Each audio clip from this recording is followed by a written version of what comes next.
Much Atlas. CLG showing signs of life here in this best of 5, bringing the series to 2-1 with a great end game, late game carry composition. So I guess I might have to retract my statement from earlier where I said it's time to take stock out of Double Lift and move it elsewhere, because they did exactly the opposite, put more stock into him, and it was successful this time around. I think that was the most CLG game I've ever seen from CLG. That was just absolutely just it's just CLG in a nutshell. Like they got double up ahead, got a quadra kill, started carrying, did really well. And I mean, sure there were times when I felt like the game could have been a bit faster, but I mean they did have a licking comp and they waited for the right power spikes and it worked out. I'd also like to point out Seraph's early game play on that Lulu. At one point, he was above 80 CS to 24 on Rise. So I feel like that can't be overlooked as well when we're looking at what pieces of the CLG puzzle worked correctly. I think some credit is due there. Right. I think Seraph maybe hasn't had many good games in the LCS to split, but especially in the last 2 games, he's shown up quite well. Like, or really, really good actually. I think the last game he was 60 CS, or this game was 60 CS ahead, and the game before that he was like 50 CS ahead, and he was getting solo kills. Like he's been doing really, really well in the series, and he's the reason why the goal differential is even when CLG keeps losing dragons, because he has such a massive lead on his lane.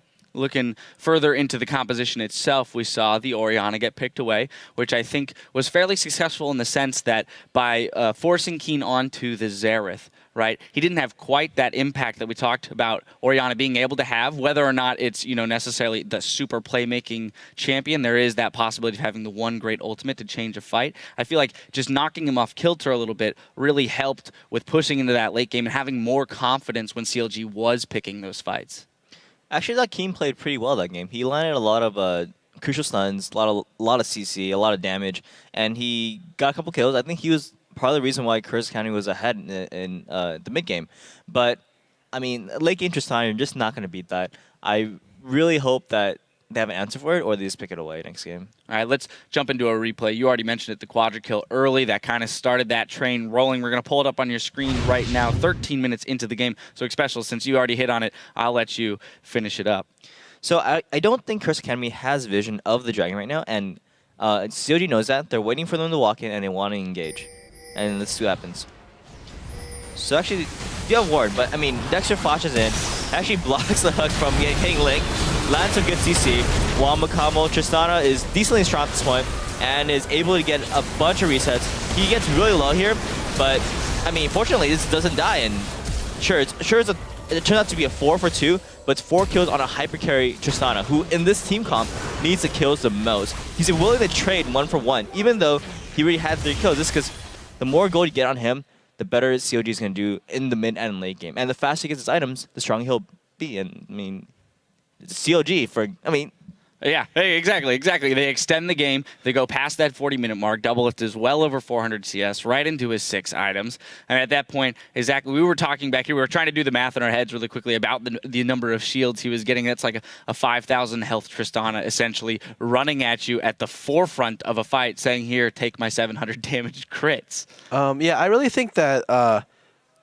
Curse Academy wasn't really thinking about draft. When you see a first pick Tristana, immediately you have to think like, okay, well they either messed up or they're gonna run a very hyper carry centric comp, and you need to be able to pick apart stuff that breaks it up really, really easily. So they went with a late top lane pick, and they picked Rise after Lulu was picked by CLG. CLG, I feel like if they wanted to run that comp, should have maybe picked Lulu. Or if they were going to first pick Trist, then immediately the reaction on Curse Academy side would be to pick Lulu away from the other team. That way they're forced to pick Mundo or Rise, stuff that Xerath does pretty well against. And that if they can break apart the Ultra Protect comp on the AD carry, they can make it a lot easier to deal with. And they already dealt with it pretty well. Like I think I agree with Xpecial. I think that was actually Keen's probably best game of the series. It just sucks that they lost the game, but I think that was definitely his best game. Yeah, as you said, they took that Thresh and Caw in the first 2 picks, leaving up the Lu and Orianna to quickly fall on the other side of CLG. So maybe even just one of those 2 picks going in the way of stealing that Lulu or stealing away,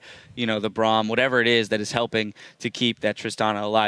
Let's jump now to the end of the game. We're near the end of the game, 41 minutes in. The big fight in the top lane where we kind of watched that Tristana turret dive by herself. Scarra, I'll let you take this one. I think at this point, the game is already like looking really, really bad for Crystal Academy. Like they need to find some way to deal with their team.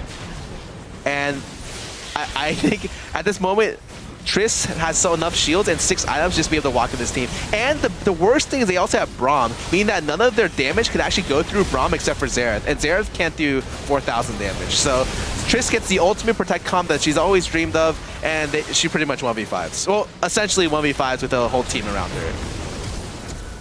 Yeah, exactly. We get to that point where you're pretty much going to get run over by a Tristana. So now let's look forward, because CLG definitely looking like they're in form again. That, like you said, Xpecial, that is the most CLG way that CLG could have played that game.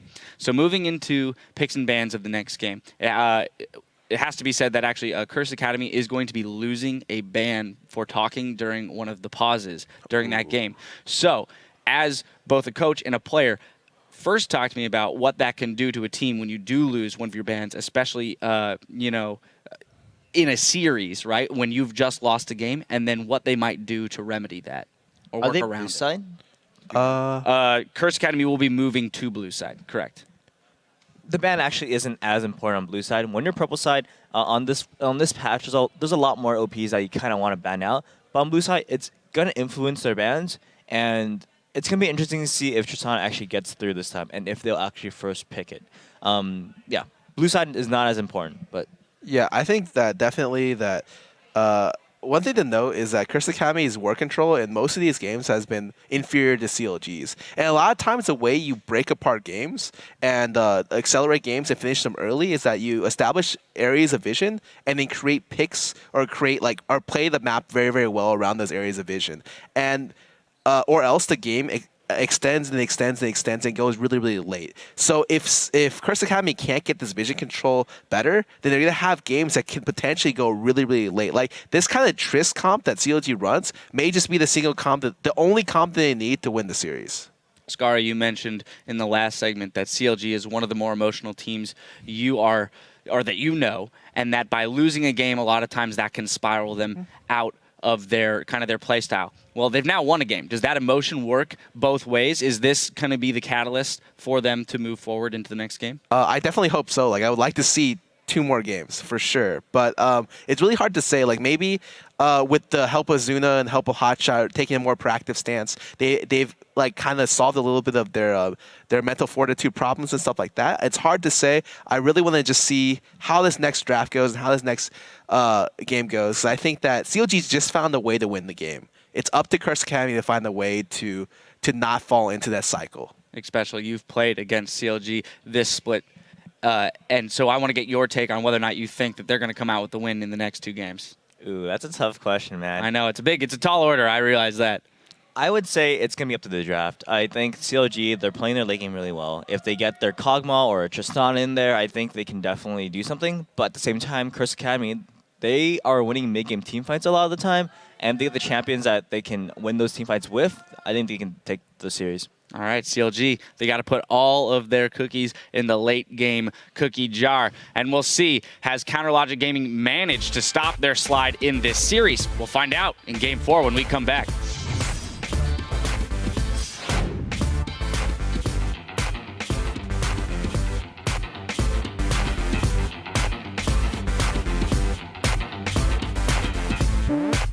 Let's do it. You ready? One more game, baby. Let's do it. One more.